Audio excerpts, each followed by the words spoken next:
Ya nos acompaña Mario Vergara, expresidente del Banco Central, actual candidato al Senado por el Frente Amplio. Muchas gracias por acompañarnos esta mañana. ¿Cómo está? Bien, muy bien, un gusto estar ¿Llegó con bien, ustedes. sin inconvenientes con la lluvia? Y a tiempo. ¿Le parece Bien. una mañana agradable o asquerosa? No mucho. Para que me tocó manejar de casa hasta acá no estaba agradable, ¿no? Estaba complejo. Sí, sí. Bueno, ¿qué expectativas para el debate de esta noche a las 20 horas? La verdad que está en primer lugar muy bueno que haya un debate. Eso ya lo reivindicábamos durante la campaña de la interna, la necesidad del intercambio de ideas, la necesidad de exponer explícitamente por parte de los candidatos, en este caso presidenciales, sus propuestas. Y estos últimos dos mensajes que ustedes acaban de pasar creo que dejan en claro que los debates contribuyen. Y obviamente no van a definir a la mayoría de la población porque en general en Uruguay la mayoría de la población ya tiene posiciones tomadas en materia política, pero hay un núcleo de la ciudadanía que a la larga tiene incidencia importante en la definición, sobre todo en este país donde las definiciones Y arrancan son por cabeza economía. a cabeza. Arrancan por economía, Y bueno, por es temas una de las muy cosas importantes, que ¿no? a la Trabajo, gente, claro. infraestructura, seguridad social. ¿Ya sabe lo que va a exponer Martínez en No, esos puntos? no. Tampoco creo que me vaya a sorprender demasiado porque obviamente hay líneas que no es que se inventaron de ayer para hoy, ¿no? que vienen conversándose, pero me parece que lo razonable es hablar de los temas que a la gente le interesan. Y claramente los temas de la seguridad, los temas del trabajo, los temas de la educación son los que, no solo en las encuestas, cuando uno recorre el país entero, son los temas que más afloran como foco de preocupación de la ciudadanía. Hay como varias vertientes para poder profundizar, pero usted fue una de las primeras personas que en materia de seguridad, por lo menos en la campaña, lo decía, tenemos un problema, lo tenemos que solucionar, hicimos un esfuerzo pero no dio resultados. Cuando escucha al director de policía, Mario Lallera, decir que la gente no vive con miedo. Bueno, obviamente eso está asociado seguramente al eslogan de la campaña de la reforma constitucional, ¿no?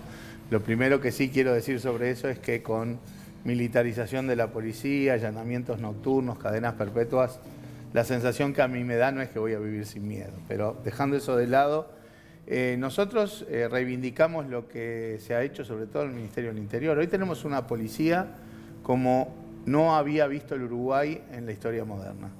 Tecnología, capacitación, equipamiento. La policía antes salía a patrullar sin planificación, con chalecos vencidos, con armas que no funcionaban. Tenemos inteligencia, infraestructura. Ahora, yo lo que digo es que los resultados no son satisfactorios, pero entre otras cosas porque hay un panorama del delito en Uruguay que es bastante diferente al de hace 10, 12 años. Más de la mitad de los homicidios son ajustes de cuentas entre bandas narcotraficantes. El aterrizaje del narco, del crimen organizado, es un cambio sustancial. Pero no falta autocrítica, de la autocrítica que usted muchas veces reclama en el Frente Amplio, decir, bueno, la gente no vive con miedo cuando hay... Autocrítico. Claro, por eso digo, justamente, porque es de las personas que, por lo menos yo lo valoro así periodísticamente, de las primeras que salió a la cancha, decir, la verdad, lo primero que tengo que hacer es una autocrítica. Y cuando uno escucha al director de Policía Nacional decir, la gente no vive con miedo, no veo que la gente tenga miedo. Autocrítica es reconocer que no todo lo que se hizo estuvo bien. Autocrítica es reconocer que hay problemas que no están resueltos. También entender que hay desafíos nuevos, porque el panorama del mundo, de la región, del país es otro. Pero eso no deja, no dejamos de reivindicar que en todas las áreas ha habido transformaciones en los gobiernos del Frente Amplio que han apuntado a tener mejores resultados. Hay que ser autocrítico como forma de vida y más si uno se reivindica de izquierda. La izquierda sin autocrítica conduce a la burocracia. ¿Y la izquierda sin renovación, Vergara? Porque eso es un elemento que usted ha mencionado y lo mencionó cuando fue candidato en las internas. ¿De alguna manera siente que las últimas encuestas que posicionan a Fuerza Renovadora dentro del sublema progresistas como a la cabeza de la preferencia de los votantes le indican que el electorado de Frente Amplio se cansó o va dejando de lado determinados liderazgos y cediendo a renovación?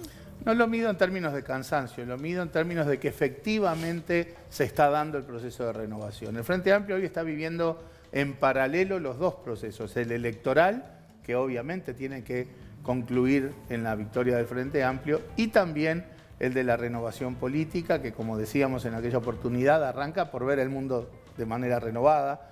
Hoy hay dificultades diferentes, desafíos diferentes, porque el mundo es distinto en las relaciones internacionales, en la región, en la tecnología.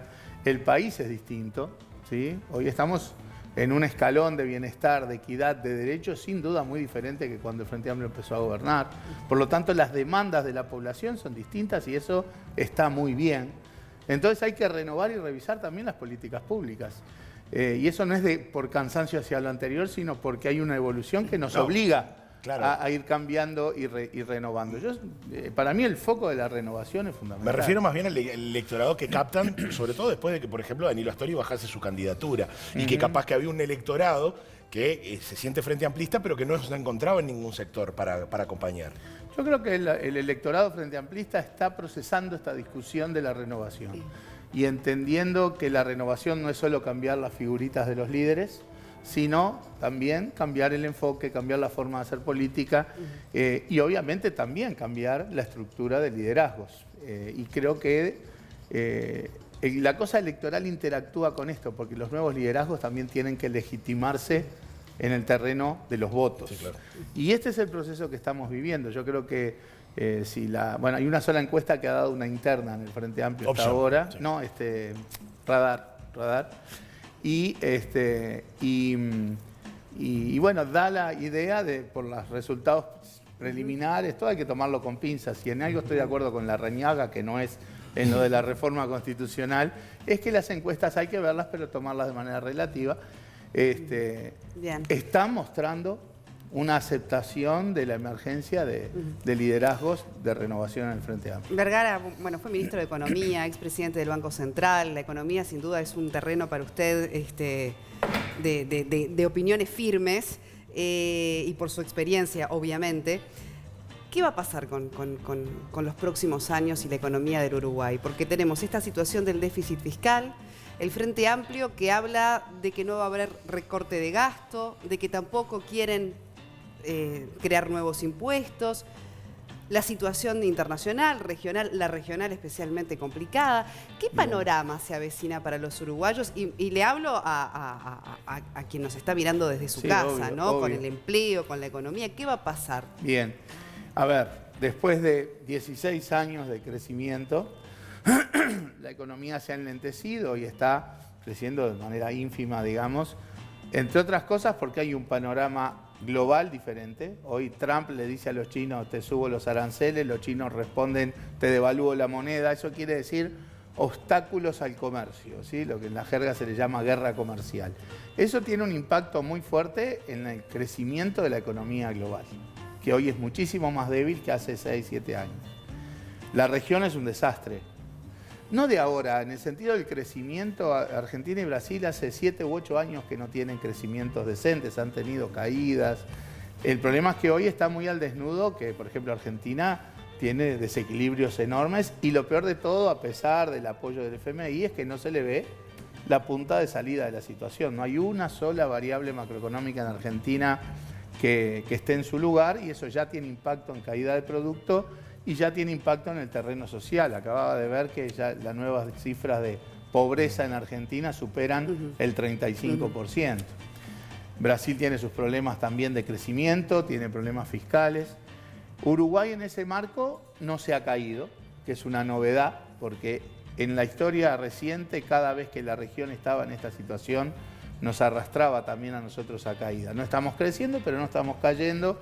Eso yo creo que pauta que hay un marco diferente, una plataforma de estabilidad diferente en el Uruguay que ha sido generada conscientemente, explícitamente desde las políticas económicas y sociales que se han llevado a cabo en estos gobiernos. Para adelante tenemos este mundo frío, esta región que le va a llevar un buen rato recomponerse. Entonces no tenemos una perspectiva donde volvamos a crecer a tasas altas como crecimos antes. ¿Pero qué tenemos que hacer nosotros? Pero sí vamos a estar creciendo. Hay un montón de inversiones sobre la mesa, ni que hablar la de UPM y todas las que rodean a UPM. Hay un montón ya de inversiones público-privadas que se han ido agilizando y que van a concretarse en los próximos 2 o 3 años. Hay inversión pública también en ese terreno. Y después en el terreno del trabajo tenemos que, en esta dinámica de la tecnología que desafía empleos, tener las políticas que planteaba, por ejemplo, Daniel Martínez, de recapacitación masiva de trabajadores y trabajadoras para ayudarlos a adaptarse y pasar de claro. empleos que van Ahora, a ir estando desafiados a empleos con futuro. La perspectiva es de un crecimiento razonable, más modesto que el que fue en años anteriores, pero yo creo que de crecimiento para los próximos años. No veo situación claro, no, dramática. pero está, como le decía, está el tema del déficit. ¿Realmente no se va a crear ningún impuesto, cree usted, si ganara el Frente Amplio el próximo Esa formulación gobierno? es muy fuerte. Porque está la página 29 del programa, por ejemplo, cuando habla del impuesto a las herencias. Las herencias elevadas. A las herencias elevadas. Bueno, pero eso es la creación de un impuesto. Por supuesto, está en el programa, está escrito. Y yo creo que ese tipo de impuestos tiene un carácter más bien simbólico en el foco de la equidad. Es una señal de equidad. No necesariamente va a tener un impacto significativo en términos recaudatorios. Depende de lo que se considere elevado. Claro, ¿qué sería una herencia elevada? Pero, o sea, Pero no, está no estipulado. está ahí. Capaz que alguien puede decir estipulado. una herencia de $100.000 que es un apartamento, es una herencia elevada. No, sé. claramente no. Digo, eso habrá que Eso no está diseñar, escrito tampoco.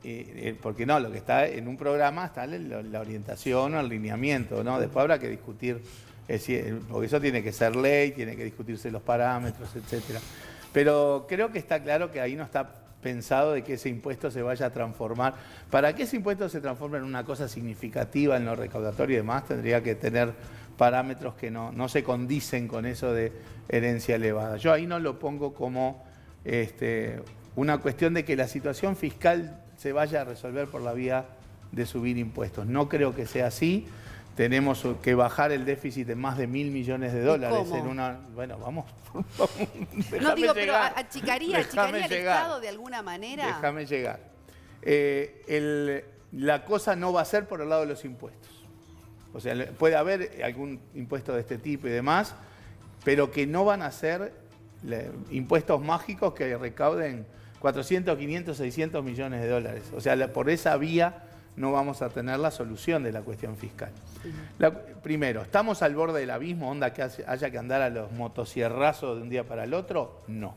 Esa no es la situación fiscal de Uruguay. Hay que bajar el déficit, pero se puede hacer con gradualidad, pero diseñado desde ahora. Y lo fundamental es revisar y fortalecer y adecuar el sistema de seguridad social.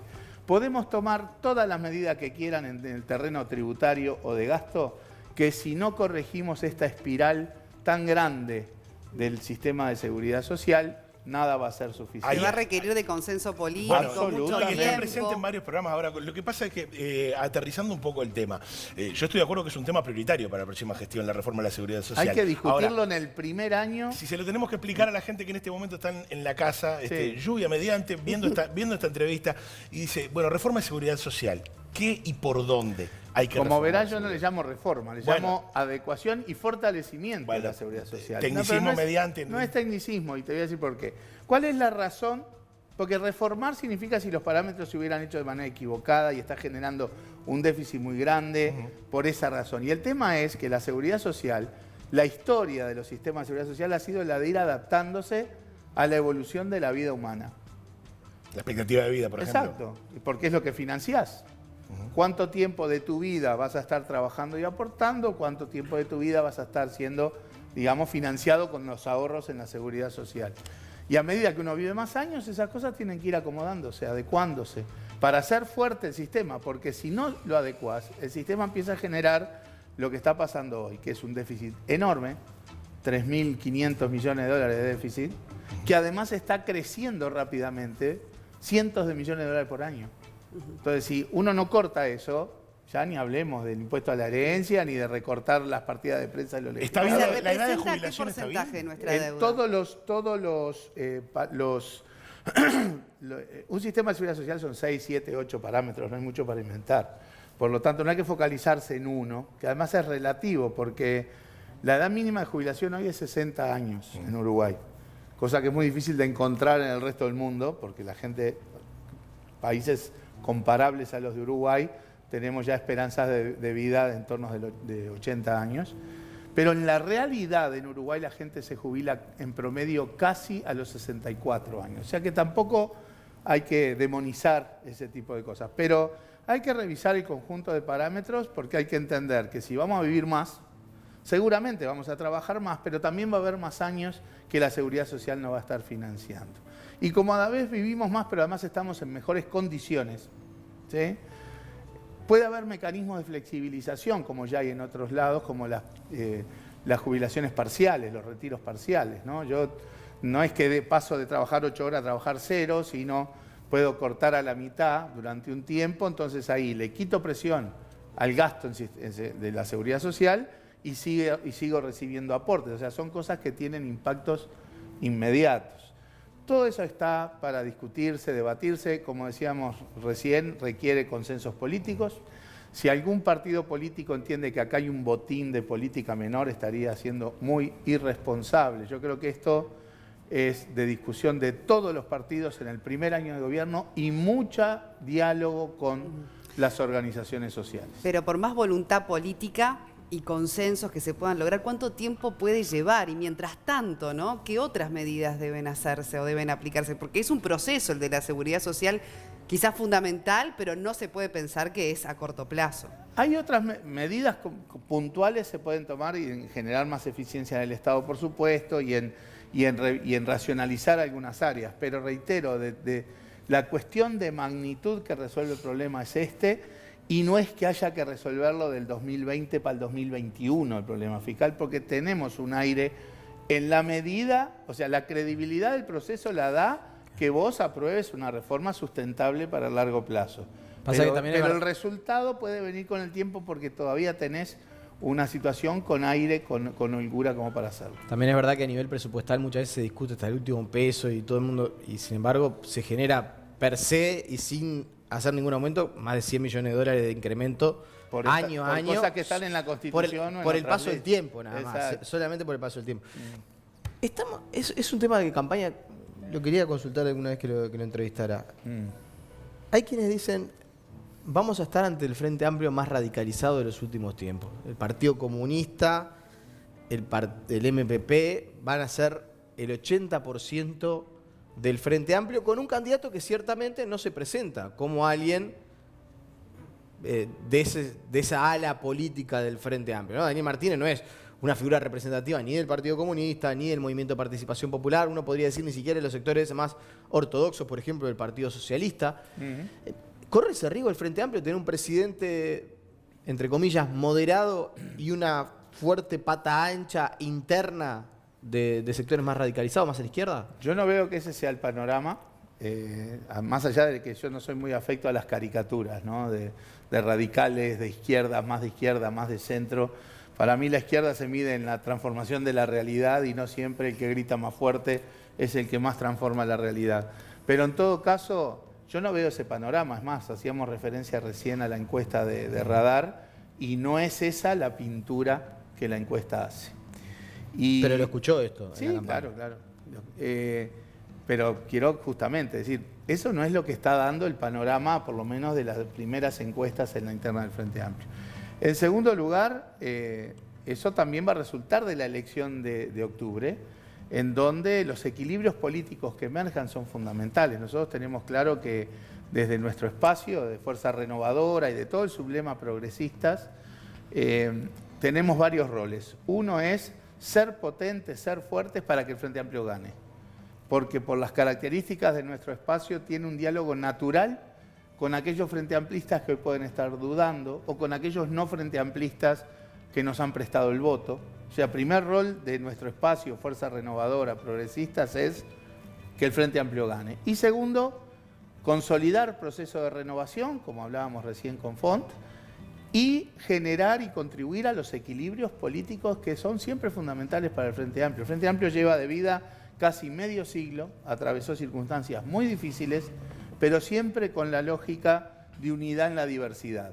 Pero para que unidad y diversidad sean compatibles, es imprescindible tener una plataforma de equilibrio. Yo visualizo un nuevo gobierno del Frente Amplio, con renovación incluida y con los equilibrios políticos necesarios para que son bien diferentes de esa pintura, esa caricatura que usted mencionaba. Vergara, el Senado, ¿por qué? Digamos, siempre tuvo, ¿no? Decíamos, exministro de Economía, si le ofrecieran integrar, digamos, lo que es más el equipo económico en caso de alcanzar el próximo gobierno del Frente Amplio, si estaría dispuesto, o si realmente su meta es allí, en el Senado, y por qué en todo caso. A ver, uno tiene vidas propias también y hay ciclos que de alguna manera uno puede decir o sentir que se van cerrando. Yo estuve 13 años y medio ininterrumpidos en los equipos económicos de los gobiernos del Frente Amplio, entre el Ministerio de Economía y Banco Central. Hay etapas que uno siente que se van cerrando. Mi perspectiva está, y esa fue la decisión que tomé cuando me lancé para la interna, es ir al terreno más estrictamente político y ser parte, y objetivo también es ser parte de esta renovación y del nuevo liderazgo en el Frente Amplio.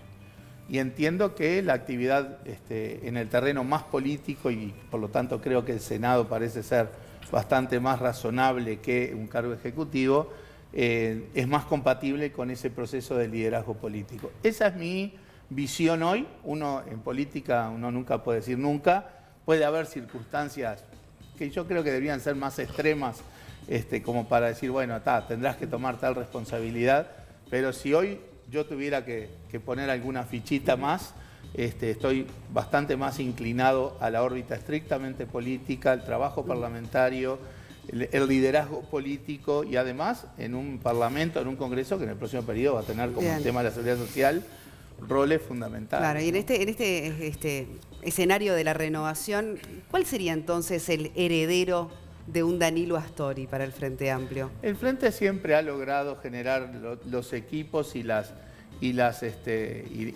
estructuras como para llevar adelante todos los temas. Desde Obviamente, su punto de vista, igual, puede contestar de manera personal.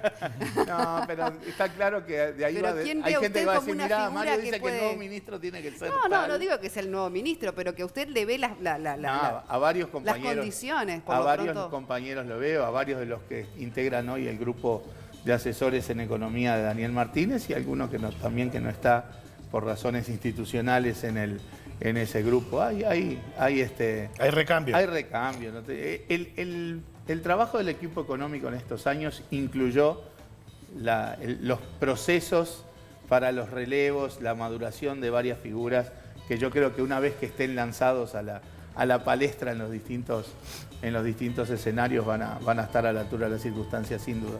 Mario Vergara, candidato a senador por el Frente Amplio, muchas gracias por habernos acompañado esta mañana. Ha sido un gusto.